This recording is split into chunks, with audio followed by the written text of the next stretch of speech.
Eric, the Cuban parliament backing a decision by President Raul Castro to begin the process of restoring full diplomatic relations with the United States. This as President Obama tempered expectations, saying the process may take years.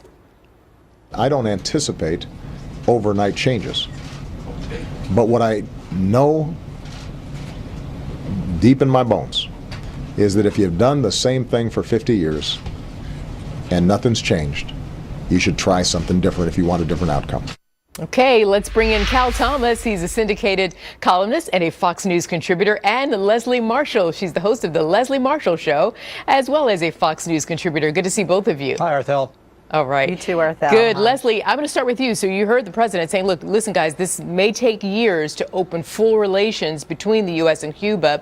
So even if Castro, Leslie, in the short term is trying to open up and grow the Cuban economy, I want to know what you think in terms of when the citizens of Cuba might see some, or will they see some immediate economic relief or a speck of light at the end of the tunnel to freedom?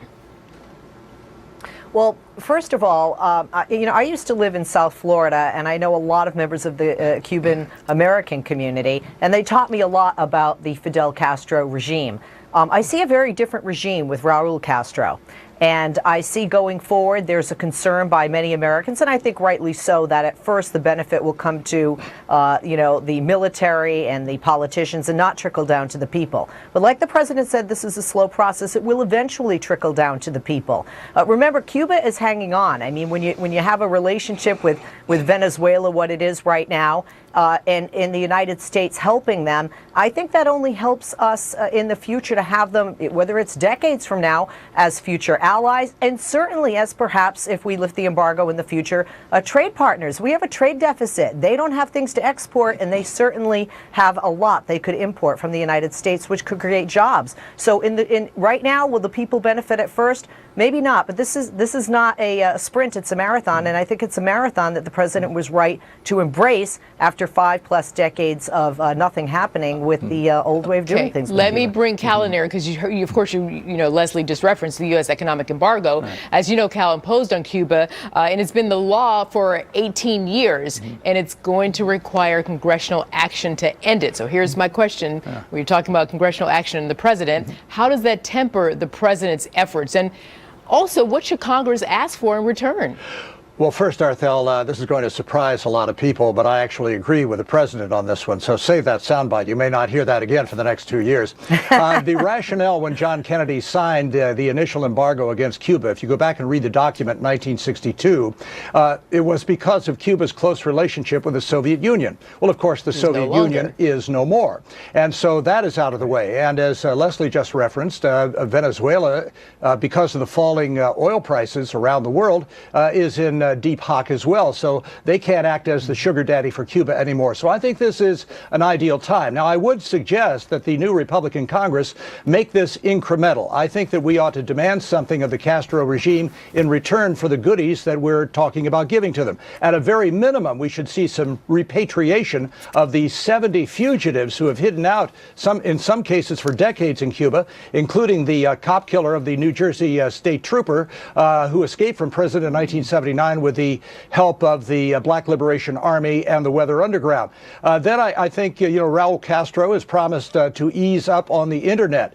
I think that information trumps propaganda. I think that capitalism trumps communism, and freedom trumps tyranny. So I think it's going to be a long-term process, as the president says, but I think in the end, freedom will come out on top. A long-term process, Cal is saying. Leslie, we're just out the gate with this. Let's talk, though, about the immediate short-term impact on how the global community views the U.S. now. Yes.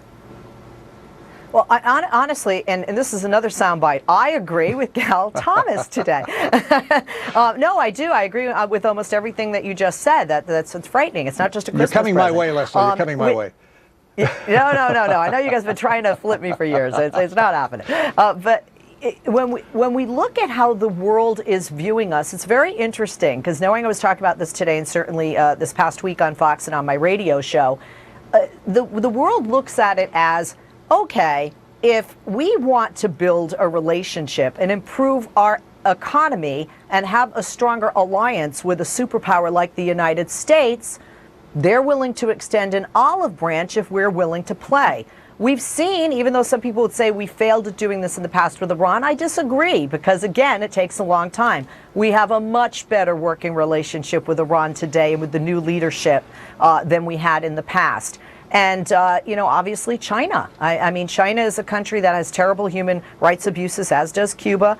We have some people would say, a pretty good economic working relationship and trade relationship with China, that the benefit has come both ways, I think more so on China than the United States, and that needs to change. Leslie, let me jump in because I'm out of time, and I started with you, so I want to give Cal the last 20 seconds. Go ahead, Cal. Well, first of all, I don't agree on Iran with Leslie. I think that the mullahs are still in charge and driving policy and are picking our pocket on the nuclear agreement. But I would pick out one thing the president said.